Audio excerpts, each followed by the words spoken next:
It's Friday, July 8th. From inside the WTOP newsroom, this is the DMV Download, brought to you by the men and women of Steamfitters Local 602.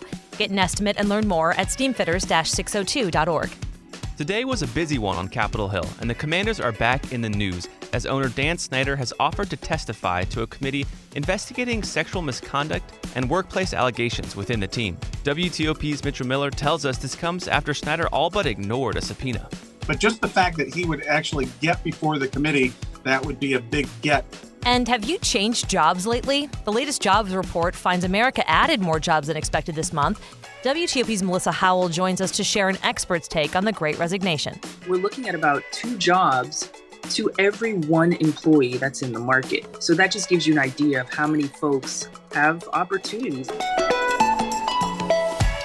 Thanks for joining us. I'm Luke Garrett. And I'm Megan Cloherty. It's summer, and Congress is flexing its investigative muscles, issuing subpoenas to get key players to go on the record. And 2 of those subpoenas worked. The first brought Commanders owner Dan Snyder to say he's willing to testify about allegations of sexual assault at the Commanders' front office. And the second brought Pat Cipollone, former White House counsel to then-President Donald Trump, to Capitol Hill today. WTOP's congressional correspondent Mitchell Miller is here to explain this all to us. Mitch, thanks for being here. You bet. So let's start with the House Oversight Committee's investigation into the Commanders' owner, Dan Snyder. After being subpoenaed, Snyder's lawyers say he's now, willing to testify. But before we get into all of that, let's review what this investigation is really about.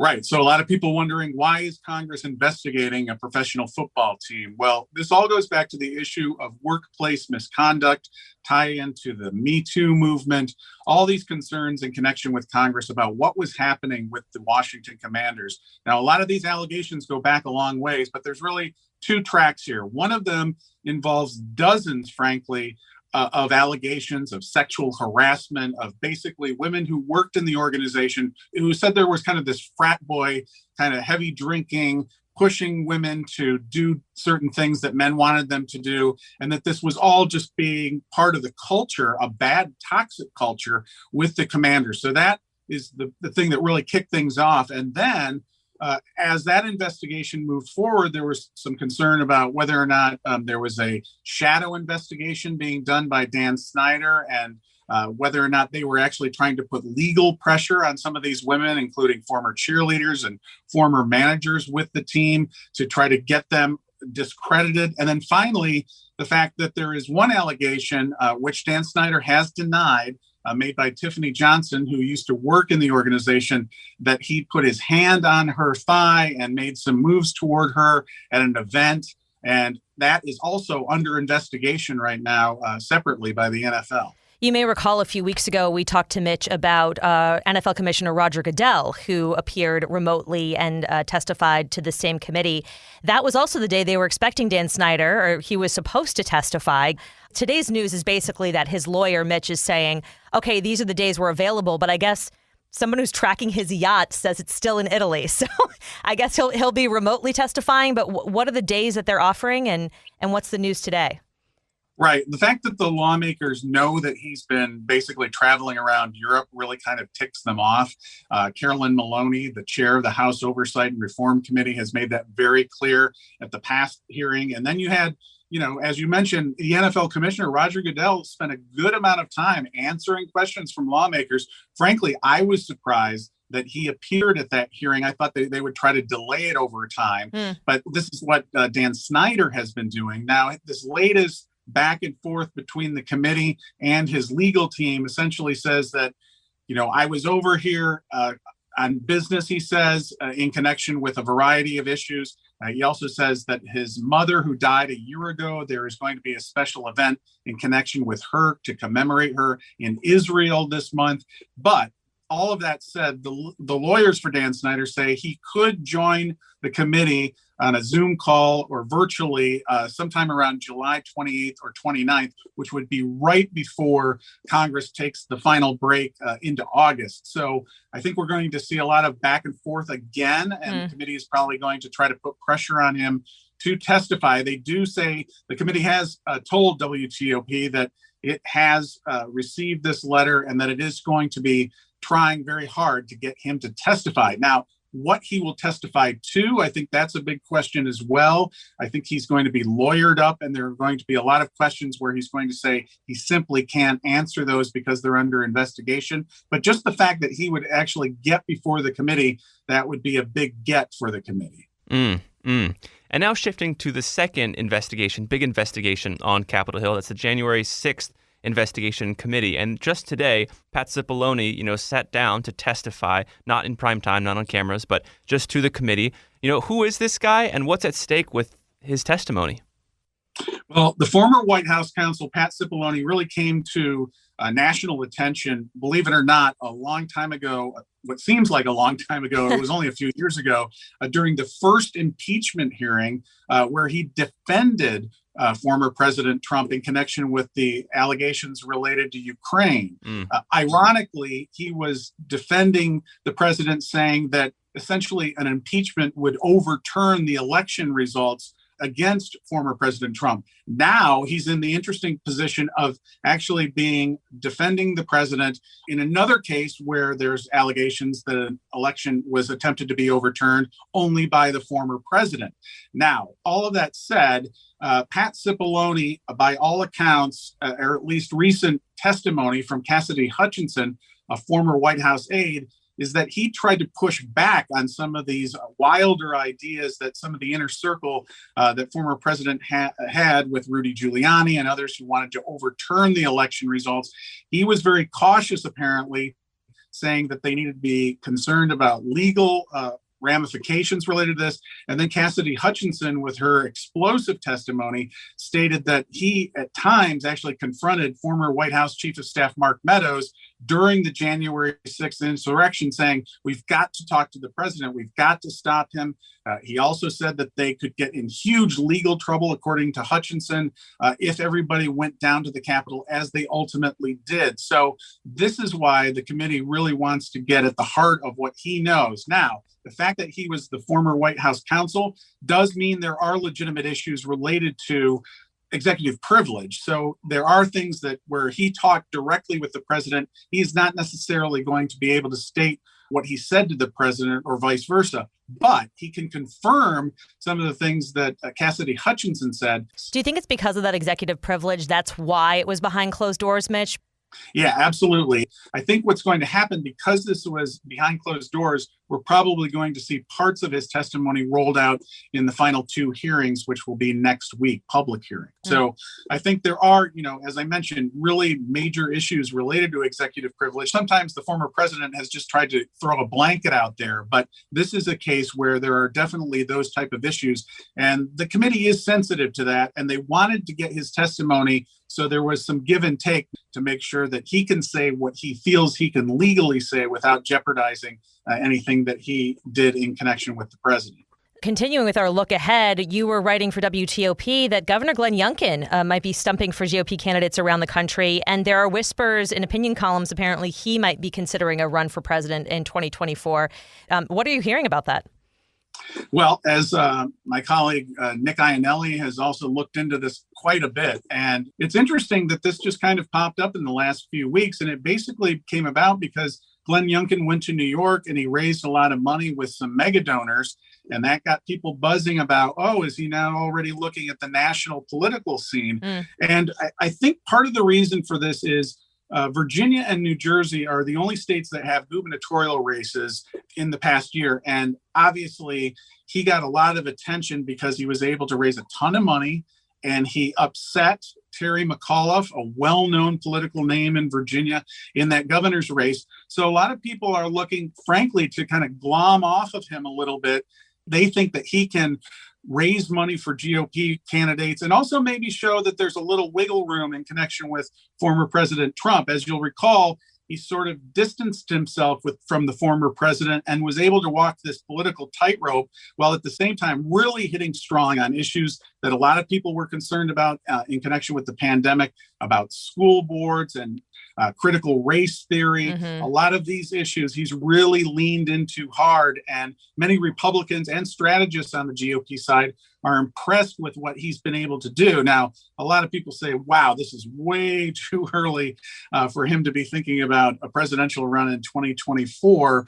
But some have also said this could also be stirring the water a little bit for a potential Virginia U.S. Senate run down the line. So we'll have to see what happens. But clearly, Glenn Youngkin is kind of the flavor of the moment for the Republican Party right now. Things slowed down in Washington toward the end of July and August, but not for Mitch Miller on Capitol Hill. Thank you so much for joining us today. You bet. And after the break, thinking of a new job? You're not alone. We hear from WTOP's Melissa Howell on how the Great Resignation is taking shape in our area. Backed by the experience of its hardworking members, Steamfitters Local 602 is ready to take on your next commercial, heating, cooling, HVAC, or refrigeration project. Steamfitters Local 602 adds value to our community through its partnerships with local contractors and building owners, all while keeping the focus on improving the lives of its members and their families throughout the DMV. For work that's on time and on budget, go to steamfitters-602.org to schedule your next project. That's steamfitters-602.org. Steamfitters Local 602. Changing lives. Thanks for listening to the DMV Download. If you like the podcast, head to our show page, give us a rating, and leave a review. We read all of them and use as suggestions to improve this show that we're so proud of. It also helps other listeners find this, our region's only local daily news podcast. Thanks for making us a part of your day. The labor market is strong, and the jobs, they're out there. The Labor Department's June report found employers added 372,000 new jobs, continuing a streak of gains that have boosted the economy. Meanwhile, the unemployment rate really stayed about the same, which indicates that people are moving from one job to another. WTOP's Melissa Howell is joining us now on Zoom, and she spoke today with George Washington School of Business professor Christopher Kays about this report and what it means. What was his takeaway from all these numbers? Right. So when we're looking at the numbers, they're pretty astounding, right? I mean, historic numbers, you're looking at 43 million people over the last 2 years that have left their jobs. A lot of economists were surprised by this thing called the labor participation rate, which was actually down this last month. And that's the number of people that are employed plus those seeking employment. What this is showing is that more and more people are continuing to leave their jobs. In fact, some of the research shows that between 30 and 40% of those interviewed are expecting to leave their jobs in the next 6 to 12 months. So what is causing this? Folks are looking for things and jobs, opportunities that are going to give them more opportunities to learn and grow, that are going to make more for a work-life balance. So they're really looking for places of work where they can fulfill their purpose, where they can have work that's meaningful, where they're treated well by their bosses. And some industries that you probably wouldn't expect are actually growing. Leisure, hospitality. Despite the market, there is more hiring going on in those industries. But it seems to be more about, I just want to have time with my family. Mm-hmm. Right. And this gets to this kind of concept of the Great Resignation, which I believe it's been deemed. The Great Resignation refers to the fact that over 4.3 million people have voluntarily left their jobs in the last per month in the last few years. So 4.3 million people have voluntarily quit their jobs in May alone. And that's about 46 million people over the last year. And so are certain sectors seeing more people move to others? I know you mentioned hospitality. Any others? Absolutely. So some parts of the business sector as well are seeing more folks come into the market. Now, what this is doing, it's creating more opportunity for folks to have more of a selection, I guess you could say. So whatever that opportunity might be, as long as it does allow for better bosses, better pay, things like that, it's definitely, at this point, it's all free game. So even with pay increases of about 5% over the last 3 months, it's still just not enough to bring in workers who are seeking more from the workplace today. I wonder how much of this, it kind of seems like an obvious thing to say, but because so many of us were working from home for a while, that really changed, right? The whole landscape of hiring and taking a new job and what you want from a job. You mentioned the reasons, just having more of a work-life balance, but did he say anything else that people were looking for? Yeah, so after experiencing something like working from home, creating your own schedule, and the benefits from that, a lot of folks are putting top of mind things like, I might not like my boss, or I might want to spend more time with my kids or get better pay, right? So all these things that make up a job and a good work environment, folks are putting more weight on those kinds of factors. So in other words, the workers still have power? that accurate to say? It's absolutely accurate to say. And even in this market, he expects it to continue. He said, even if we head for a recession, we're still going to see the market lean towards employees and work out in their favor. There's also a number of demographic factors that are affecting how many people we have in the workforce. So decreases in the number of immigrants, a lot of people retiring, slower birth rates are all impacting the fact. It just confirms the fact that there are fewer employees seeking jobs out there. So right now, we're looking at about 2 jobs to every 1 employee that's in the market. So that just gives you an idea of how many folks have opportunities out there when it comes to this current labor market. And obviously, the Great Resignation is not a new concept. The shift has been going on for a while. What did Professor Kays have to say about just the numbers here? Because I think you were mentioning it's pretty astounding. Absolutely. So when you look at over the last 2 years, when we've been going through the pandemic, 4.3 million people a month have been leaving their jobs. So that adds up to about 46 million people over the last 2 years. And to think that something like this, the Great Resignation, is going to continue is pretty astounding. Wow. So what I'm hearing is I need to ask for a raise. You're in the driver's seat right now. So yes. Melissa Howell telling us how we can all kind of maybe ask for a little more flexibility at work. We appreciate your time. Thank you. Thanks, guys. And before we go, Megan, I've got 2 words for you. Honeydew poop. Wait, that might be the best sentence we've ever said on this podcast. What the heck are you talking about? It's definitely up there. Okay, so let me back up here. It all has to do with the spotted lantern fly. They're an invasive insect here in our local area. Yes. Mostly in Maryland and Virginia. And they can do a number on crops like grapes, fruit, any of the good stuff. They can basically destroy crops. And they're an insect from China. And agricultural inspectors and experts want you to keep an eye out. Oh. Yeah. Okay, what do they look like? So they're about thumb-sized. And they are they're thumb-sized? Thumb-ish sized. Not like don't take me to court on that. But, okay. They're that size, kind of maybe cicada-ish sized. Yikes. And they're half red, half gray, and the red portion of their body has like spots on them. So they're pretty noticeable. So if you see them, take a photo. Google spotted lanternfly, put your state there, and you can find some place to submit them. Huh. And they're very dangerous to crops in 2 ways, and this is where the honeydew poop comes in. I was waiting for the hook. I'm gonna bring it back. Yeah. So obviously, if they like chomp at the crops, that's not good for them. That stunts their growth.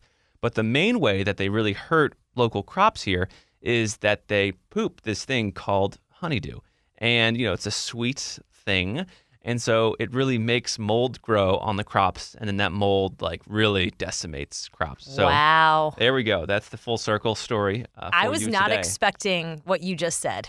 Well, I mean, listen, it's a Friday treat. I was expecting you to tell me about your weekend plans or something, and you come at me with a large beetle-sized honeydew pooper. Boom. There you go. Woo. That'll all right. do it for us today. That will. Thanks for joining us for the DMV Download, sponsored by Steamfitters Local 602. Our managing editor is Craig Schwab, and our music is by Real World. Give us a review and rate our show if you get the chance. Follow us on social media where we post content every day. And there's also a survey out there that you can take and let us know how we're doing with this show. Also, if you see one of those things, please send us a picture because I can't wait to see it. The DMV Download is a product of WTOP News. Listen on 103.5 FM in DC, 107.7 FM in Virginia, 103.9 FM in Frederick, online at WTOP.com, and on the WTOP News app. Have a good weekend.